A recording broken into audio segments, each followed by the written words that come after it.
Andrew Little. Mr Speaker, I move that this House mourns the passing of Helen Kelly, who was a champion for working people and who fought for a more just and fair New Zealand, and express our condolences to her loved ones. Mr Speaker, Helen Kelly was raised in a household built on values, principles, convictions and immense determination. She knew what it was to believe in a cause, to champion it and to be active in it. Helen's political and industrial leadership began with her championing the cause of early childhood teachers. At a young age, she was involved in negotiating with senior education officials and with education ministers to improve the terms and conditions for teaching staff dealing with what is now recognised as the crucial years for our young. Helen followed her achievements in the early childhood sector with a number of senior positions in unions until 2007, when she was elected to lead the union movement as President of the New Zealand Council of Trade Unions Te Kauai Kaimahi. She brought immense spirit and energy and integrity to the movement. As President of the Council of Trade Unions, Helen had no particular power to direct or instruct member unions on what they should do, but she didn't need formal authority to do so. She used her impressive powers of persuasion to unite and mobilise the union movement. She challenged many unions to modernise and union leaders to lead from the front.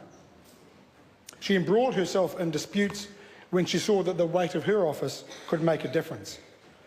At the time, for example, of the global financial crisis, and when this government was freshly in office, she led the unions in negotiating with the government and employers a 9-day working fortnight scheme to assist some businesses and many workers.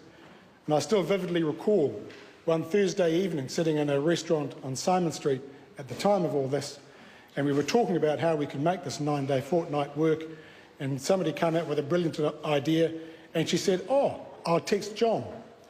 It turns out that John was the Prime Minister, and we were very surprised to learn that. We were even more surprised when, after having texted the Prime Minister, she got a reply from the Prime Minister. It turned out that he was 2 doors down the road at a different restaurant, and we urged her to lead us down there so we can continue the discussions. And she said, "No, even Tory Prime Ministers need a night off." Mr Speaker, Helen Kelly led the way in many disputes involving meat workers, dairy workers and port workers. She led the fight for justice for the families of the victims of Pike River. But there are two fights that she took on that, in my view, stand out. The fight for better health and safety in the forestry industry. Her efforts have saved and will continue to save lives. She stood up to an industry that had changed radically, that had hundreds of little employers, some big, powerful, vested corporate interests who had let standards in that industry deteriorate. And we must never forget how that industry let worker health and safety get so bad. But perhaps the hardest fight Helen took on, at least until last year, was the Hobbit dispute. That was an ugly fight. Helen faced one of the most powerful industries, the might of Hollywood and its local associates. It was a dispute that would result in one of the most expedient, unnecessary and unprincipled laws in this country, which still breaches our international obligations and remains an embarrassment amongst the community of developed nations. But even after all that, Mr Speaker, the tributes that flowed last Friday came from all quarters. Even amongst some of her fiercest opponents, she had won their respect. On Friday, we lost a great New Zealander.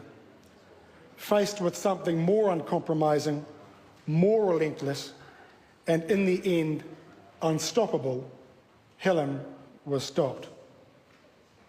Mr Speaker, Helen Kelly did not see herself as a hero. She was a champion, an advocate, an agitator. She epitomised the best of New Zealand values. When she saw others in need, she offered to help. When she saw injustice, she strove to correct it. When she saw the opportunity to fight for progressive ideals, she climbed in, boots and all, uncompromisingly, relentlessly, and with one goal, to make positive change.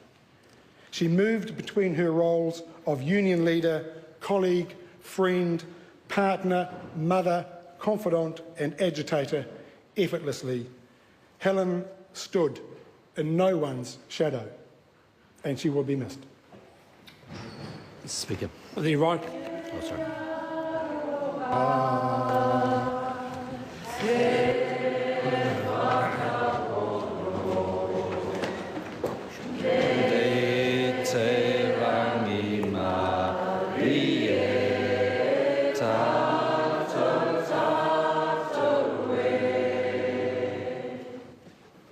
Speaker. The right honourable Prime Minister. Speaker, the government joins with the Leader of the Opposition in relation to the motion he's just presented about Helen Kelly. Speaker, Helen Kelly didn't come from my side of the political fence.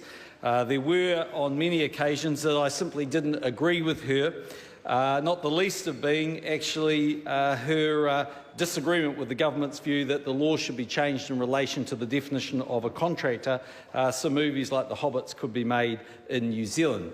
Mr. Speaker, sometimes the forceful way that Helen Kelly made her arguments frustrated me, but she also had my enormous respect. She was passionate, she was tenacious, she was articulate, she was intelligent and she was pragmatic.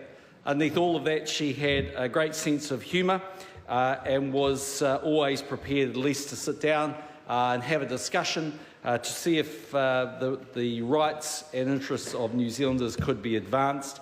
As Mr Little's just pointed out, not the least of them being in relation to the Job Summit, where I think the country had genuine concerns about what might happen to workers in this country, and she fought to see if there was a way to preserve their jobs and their entitlements.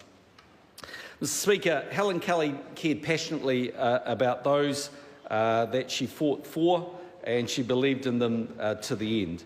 She died far too young, and she had a great deal more to contribute.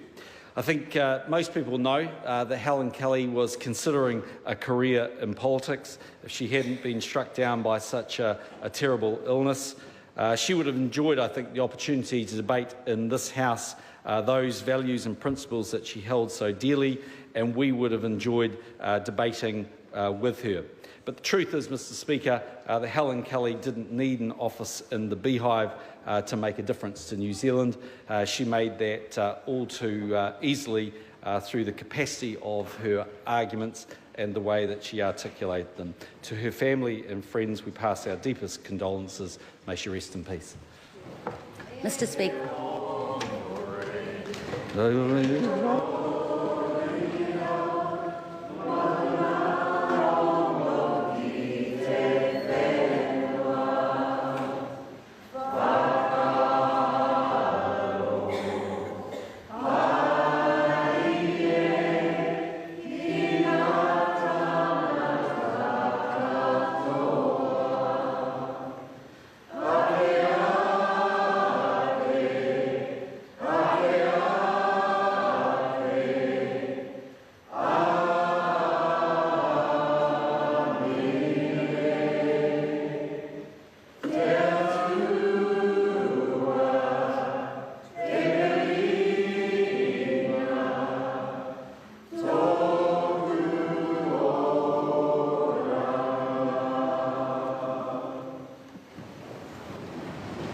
Mr Speaker.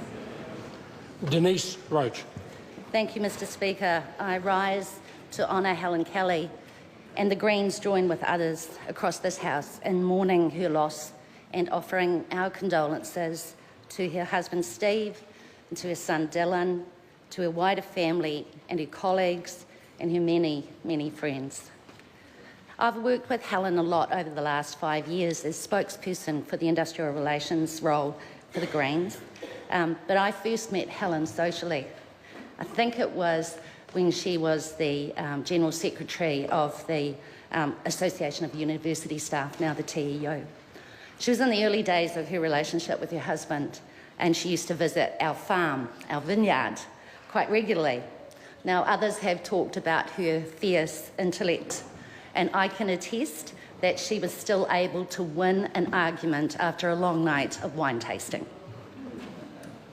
We sometimes referred to Helen as the union movement's answer to the Xena warrior princess. Because of her staunch advocacy, her willingness to enter the fray, and her ability to win a fight, and her cute dimples. Others, both here in the House and also through the media, through social media as well, have reflected on her compassion, her work with the families of workers who've been killed at work, the forestry families, the Pike River families, the family in India of Charanpreet Dhaliwal, the young, untrained security guard who was killed on his first day at work.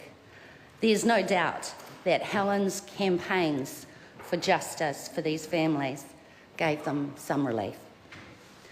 I think if we were to look at a fitting memorial for Helen, I'd suggest it would be an overhaul of our industrial relations laws. A health and safety law that actually protects farm workers. A reversal of the Hobbit law. A living wage for all ordinary New Zealanders. A law that enables New Zealanders to join a union without fear of retribution and the ability to organise for better working conditions. And for someone to be held responsible for the Pike River mine tragedy and for the bodies of those men in that mine to be returned to their families so that they could have some closure. They would be a fitting tribute to this remarkable woman. It's a damn shame that we won't see Helen in this House because goodness knows we need women of that calibre here. Her role as President of the New Zealand Council of Trade Unions, a public figure, and that comes at a cost to her family, and we thank them for it. A public figure responsive to the needs of ordinary New Zealanders would have served her well here. She would have shone. She will be missed. Moi mai e wahine toa. Moi mai rā. Mr. Speaker. The Right Honourable Winston Peters. Those New Zealanders who've had the opportunity to witness the work and life of Helen Kelly over a great number of years would celebrate the fact that she was a standout New Zealander, a person of true character, of honesty and integrity. Clearly she put her cause and the people she served before herself, and in doing so enhanced the respect for the union movement in this country, and indeed it could be said to have in her interactions put unionism on a new level. Now, anyone who has studied history knows that a good economy and a good society needs that sort of representation and indeed unionism, and that sort of personality leading it. We were a better country for witnessing her professional life and a lesser country for her departure. Our sincere condolences to her husband, their wider family and friends. Mr. Speaker, on these occasions it's so common for speakers to rise and use the most effusive and laudatory language. But in Helen Kelly's particular case, what is said here today has a very special significance.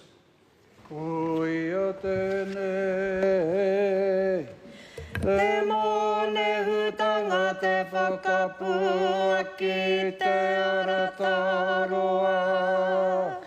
Ki ngā pae maunga. Hikoia e te tini, e te mano. Kia tau ki te toka o mahara. E kani nei e te haumaranga e mate. E ngau kino nei te aroha. David Seymour.